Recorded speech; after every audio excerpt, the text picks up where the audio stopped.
Welcome to the FFBC Daily Devotional Series here on YouTube.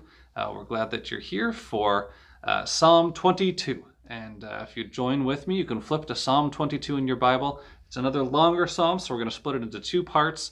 This first part will air on Friday, and then the next part will air on Monday here on YouTube as we walk through this psalm.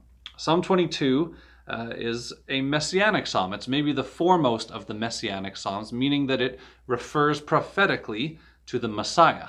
And we now, as we look through the New Testament, recognize that Jesus was that Messiah who came, and this psalm applies to him. He even applies it to himself. As he hangs on the cross, verse 1, he cries out, my God, why have you forsaken me?"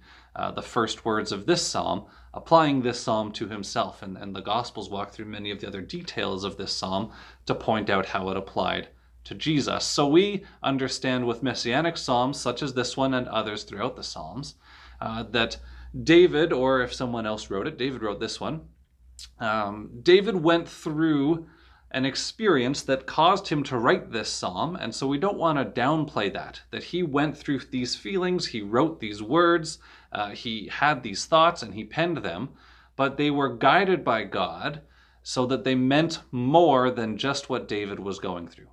They also carried forward to Jesus actually in a deeper and more profound and more meaningful way than they did even to David.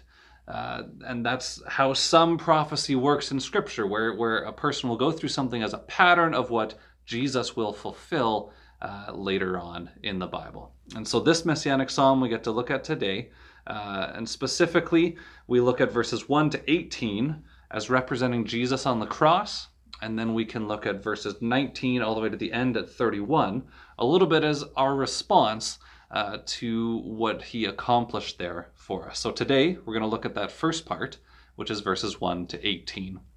Why don't you read it with me this morning? Psalm 22, 1 to 18. My God, why have you forsaken me? Why are you so far from saving me from the words of my groaning? O my God, I cry out by day, but you do not answer, and by night, but I find no rest. Yet you are holy, enthroned on the praises of Israel. In you our fathers trusted. They trusted, and you delivered them.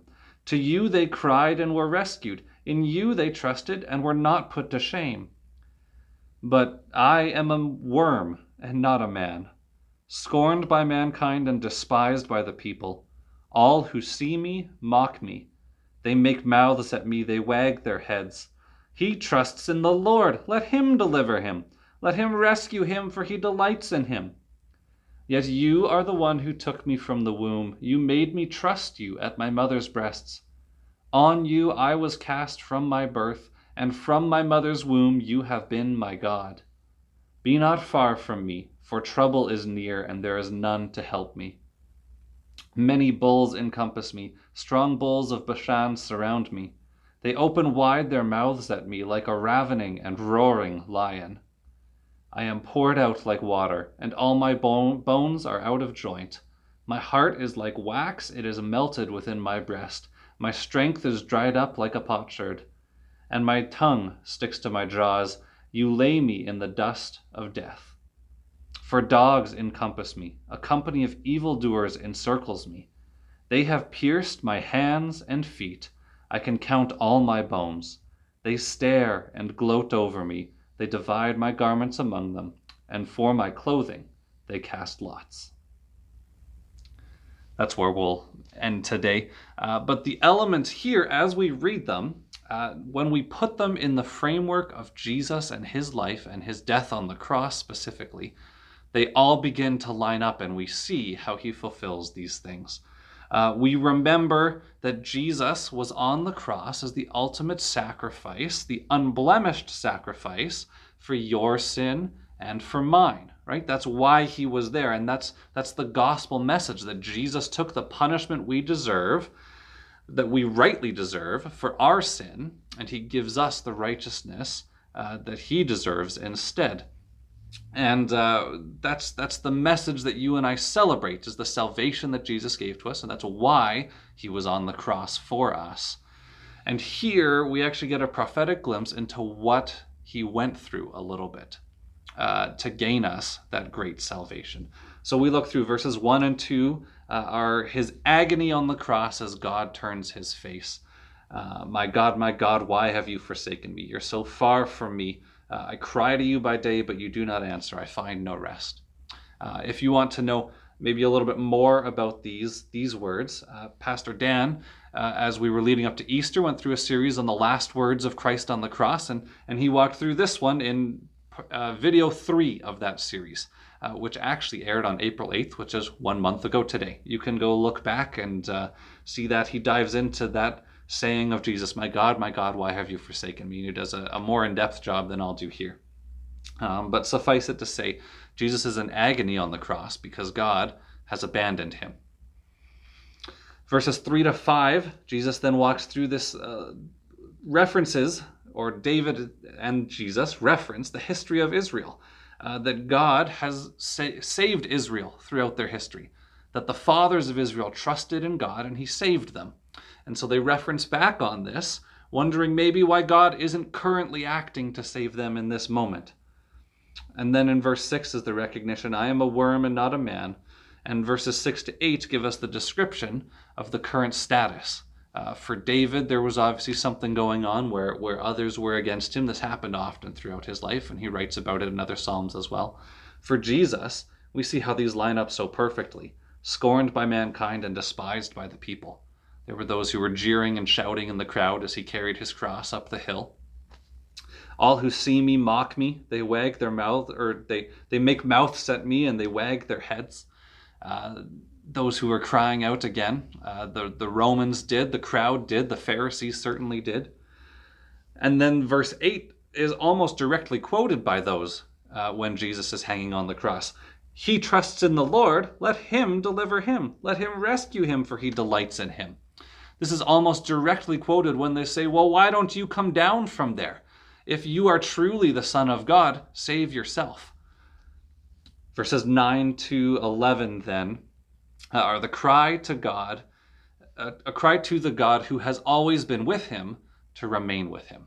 And especially you can see in verse 11 why there's this cry, be not far from me, for trouble is near, and there is none to help. Everyone else has abandoned David, everyone else has abandoned Jesus when he comes, but God has not.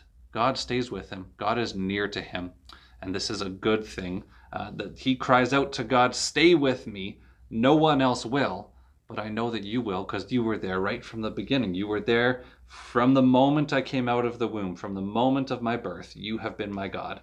Please stay with me in this moment of trial. Verses 12 and 13, talking again about the trial that they're going through, the threat that has come against them.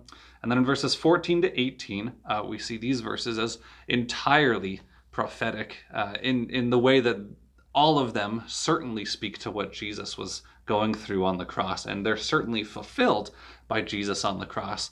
And in fact, this is a passage here, verses 14 to 18, that people have tried to discredit.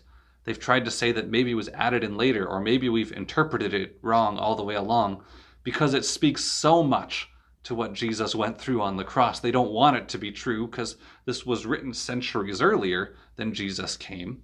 And it so perfectly describes and accurately describes exactly what happened with him that they want to discredit it. But these are words that are describing an execution. They don't seem like an illness.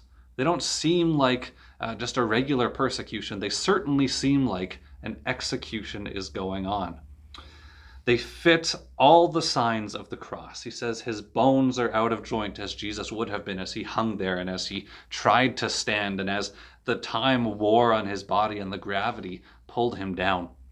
It says that his heart was like wax and melted within his breast. His strength is dried up. That's exactly what happens too, hanging in the sun of Israel. As you have your arms up there, your strength goes away. That's the whole point, is that you try and hold yourself up, but you can't for that long. His tongue is sticking to his jaw. Jesus said the words, I thirst. Clearly, there's this dryness that begins to form in your mouth as well. There's a company of evildoers encircling. That's perfectly described for us by those jeering and jawing at Christ on the cross. The bones can be counted. We know also that he was stripped and gaunt as he was hanging there on the cross. You could count his ribs as he hung there because he wasn't wearing a shirt anymore. That's been outlined for us. And then, because he's not wearing a shirt anymore, they're dividing his garments and they're casting lots for his clothing. And that's all been described as well in the account of Jesus in the Gospels. Especially Matthew makes note of all of those things to show us how it's been fulfilled by Jesus. Every aspect is to the letter for what Jesus went through on the cross. Furthermore, just another point, there's nothing of the usual cry for justice from David in this psalm, which is an interesting thing to note. Tim Keller says it's kind of as if this were a punishment that though it was not deserved, it must be submitted to. There's no cry of injustice for what's being happened. There's just an acceptance that this is happening and I'm crying out to the Lord through this trial. But Jesus on the cross said, Father, forgive them. And so this psalm still seems to apply to him just because of even the absence of a cry for God to avenge. And so this first part of the psalm is a fascinating look into the agony of Jesus on the cross. And it's a reassurance that it was God's plan. Again, this is prophetic. This was written centuries before Jesus showed up on the scene. And it brings comfort to your heart and to mine because Jesus suffered this for you and for me. So that we don't have to. We don't have to face this ultimate agony of the abandonment of God because Jesus did for us. We still face trials in our life, but Jesus made it so that we don't have to face that ultimate trial, the bearing of the wrath of God on our sin. He did that for us. And we can also take comfort because even he cried out to God to save him. Throughout this psalm, he cries out to the Lord through his trial. That means when you and I go through trials and we cry out to God, we're actually identifying with Jesus and he identifies with us. He knows what it's like to go through a hard time and to cry out to God. He knows what it's like to feel abandoned by God. And he promises now that our trials are not actually an abandonment, but they're merely a chisel, to use that illustration, to make us more like Jesus. When we cry out to God, we're actively becoming more like Jesus, who cried out to God in his trials. And when we feel weak and helpless, that's helping us to become more like Jesus, who won our salvation through weakness. So I pray that this part of this psalm, as we read it, there's lots of details that we can remember, that we can think about. And we can also remember that Jesus went through this for you and for me to win our salvation. And we can be comforted as we cry out to God in our trials as well. Pray that you would be blessed this day.